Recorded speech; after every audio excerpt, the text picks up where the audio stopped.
Hello dears, ഇന്നത്തെ evening vlog കണ്ടാലോ? ഞങ്ങൾ രണ്ടും ഓഫീസിൽ നിന്ന് വന്നു. അവൾ ഡേ കെയറിൽ നിന്ന്, ഞാൻ ഓഫീസിൽ നിന്ന് വന്നിട്ട് ചായ കുടിക്കുകയാണ് കേട്ടോ. പുറത്ത് നല്ല മഴയാണ്. അപ്പോൾ അവൾ ടി വി കാണണമെന്നൊക്കെ പറഞ്ഞ് വന്നിരിക്കുക. പക്ഷേ ടി വി ഇല്ല, മഴ കാരണം ടി വി കിട്ടുന്നില്ല കേട്ടോ.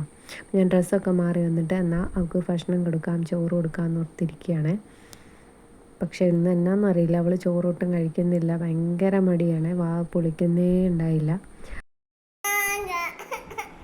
പിന്നെ ഒരു രക്ഷ ഉണ്ടായില്ല ഗൈസ്. അപ്പം ഞാൻ അവളെ കുറച്ച് നേരം എടുത്തുകൊണ്ടിരുന്നു. കരച്ചിലൊക്കെ മാറിയിട്ട് ബാക്കി പണിയൊക്കെ ചെയ്യാം എന്നൊക്കെ വിചാരിച്ചു. ഞാൻ അടുക്കളയിൽ കൊണ്ടുപോയിട്ടോ, അവിടെ ഇരുത്തിയിട്ട് പാത്രം കഴുകാം എന്നോർത്ത് കൊണ്ടുപോയതാണ്. പക്ഷേ അവളങ്ങ് സെറ്റായില്ല. പിന്നെ അവൾ കരയാൻ തുടങ്ങി. അവൾക്കിപ്പം ഞാൻ എടുത്തുകൊണ്ടിരിക്കണം. അങ്ങനെ ഞാൻ പിന്നെ വേറെ അവളെ ശ്രദ്ധ തിരിക്കാൻ വേണ്ടി നോക്കിയപ്പോൾ അവിടെ കുറച്ച് പേന ഇരിപ്പുണ്ടായിരുന്നു. അപ്പോൾ അതെടുത്ത് കൊടുത്തേ. എൻ്റെതാ കയ്യിൽ എത്ര എണ്ണം ഉണ്ട്?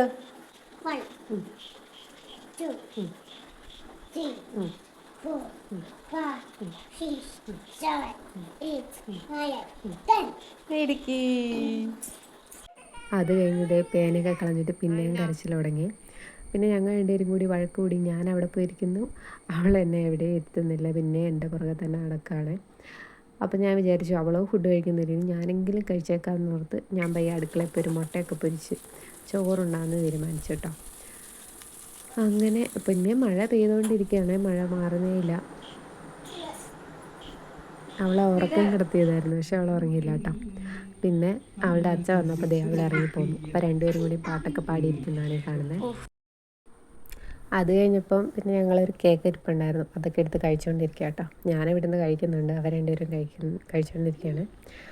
അത് കഴിഞ്ഞപ്പോൾ ഉണ്ണേട്ടന് കുറച്ച് വർക്ക് ഉണ്ടായിരുന്നു, അപ്പോൾ അത് ചെയ്യാനായിട്ട് ഇരുന്നപ്പോൾ അവളിതേ പയ്യെ സൈഡിൽ നിന്ന് ഡിയേഴ്സ്. ഇന്നത്തെ വ്ലോഗ് കഴിഞ്ഞു.